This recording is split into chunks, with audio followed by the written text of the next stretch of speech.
Hello again, I'm here today to talk about John Wick. It's a little late, I know, I understand this has been out for a while now at the cinemas. I was a bit apprehensive of seeing it. It just seemed like another one of them movies in a long line of one man versus the world movies, like Taken, Taken 2, or don't forget Taken 3, and stuff like Punisher Warzone. So I was thinking that this movie didn't really have a place to fit. I thought it was just going to be another one man versus the world. So it's taken me a while. I had to listen to other people's opinions first to see what they thought of it. And I read a few reviews on IMDb. There's some very mixed reviews on IMDb, especially as it goes from some 10 out of 10 to some 1 out of 10. 1 out of 10? Who gives a movie 1 out of 10? 1 out of 10 movies, they must be like the most terrible movies ever made, which this is definitely not. So the story of John Wick. John Wick is a retired hitman and assassin for a Russian mafia mob in an unknown city. It's never known, it looks like New York, but it's never actually said what city it is. And John Wick retires because he finds the love of his life. He wants to live the rest of his life. At the start of the movie, you find John Wick alone. His wife that he has left the underworld for has passed away to some mysterious illness. You see her drop down dead in the street.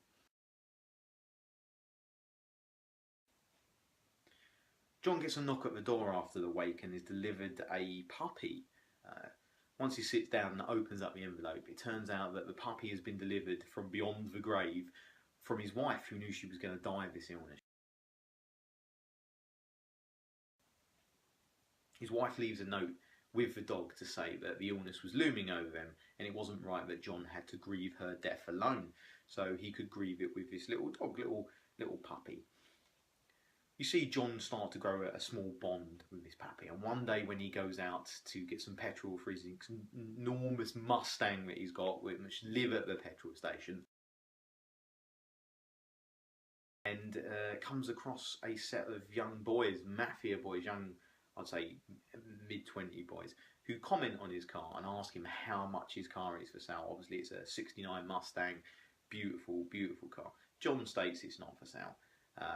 The Russian boy takes quite a bit of offence to this, says something to him in Russian, John says something in Russian to him back. Instantly this kid hates his guts.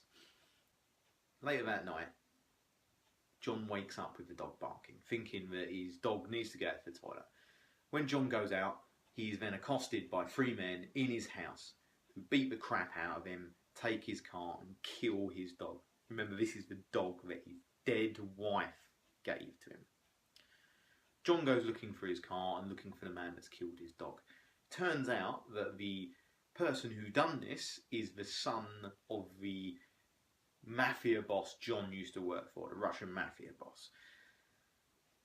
You can see where I'm going here. John wants to take revenge and decides he's going to kill anyone that stands in his way. It doesn't matter if they're mafia, it doesn't matter who they are. John is going to take on the world for his dead dog. I know what you think. It sounds like Taken. It sounds like all these other movies. Yes, it does sound the same, and it has got a very similar storyline to the others. But this is Keanu Reeves at his best. This looks amazing. The fight scenes are absolutely amazing. The camera shots of these fight scenes are absolutely amazing. They're very long shot fight scenes. There's no breaks in. There's no people bumping into the camera. It's not really fast, so you can't see what's going on. They're very clear, very wide-angled fight scenes. Keanu Reeves apparently done 90% of the stunts himself, and you can see it pays off having Keanu Reeves doing these stunts, because then there's no the camera panning around and not seeing his face. You can see it's Keanu Reeves doing most of these stunts. Some of the fight scenes are really gruesome, and some really, really good use of weapons, martial arts, jiu-jitsu is thrown in there. It looks amazing. The fight scenes, if you go just for the fight scenes, it's worth the money you're going to spend on this movie. But it doesn't end there.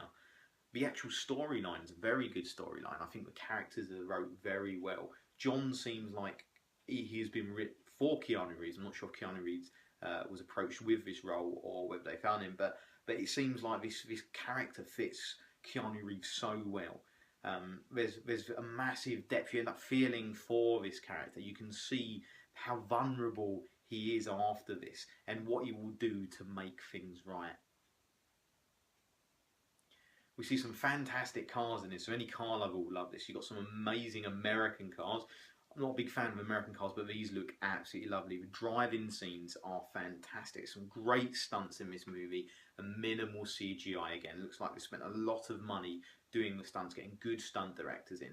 Well, one of the directors, there's two directors in this movie, and one of the directors was actually Keanu Reeves' stunt double for The Matrix. So you see a lot of martial arts coming in from it, and I think that helps with the fight scenes and helps with the stunts that are done. Some of the car stunts are amazing. There's a lot of carnage going on in this movie.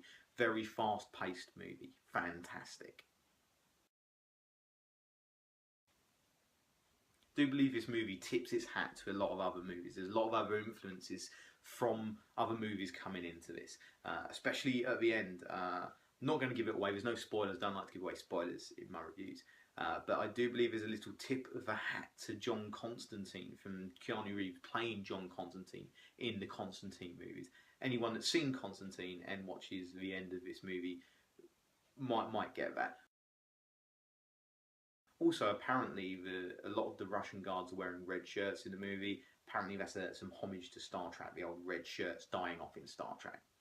Anyone that loves action is going to love this movie. As I said, fantastic fight scenes, fantastic weapon array, fantastic car chases and car moves. It is great.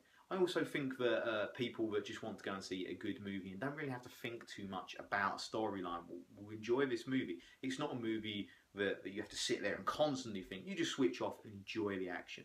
And I think these type of movies are fantastic. As I said at first, not sure where this movie was going to fit in and if this movie was even needed. At the end of it, this movie was definitely needed. We need more of these. It has been released that they are making a John Wick 2 and Keanu Reeves is happy to come back as John Wick. That's fantastic news. I want to see more movies like this. Personally, I'd like to see Keanu Reeves take on Liam Neeson. I think that would be quite a good fight. Both of them very skilled martial arts in their style of movies. Both of them very hardcore men, but great with a hand-to-hand combat. I'd love to see that. Maybe throw Denzel Washington from The Equalizer. Now that's a fantastic movie. Maybe I should be writing this shit.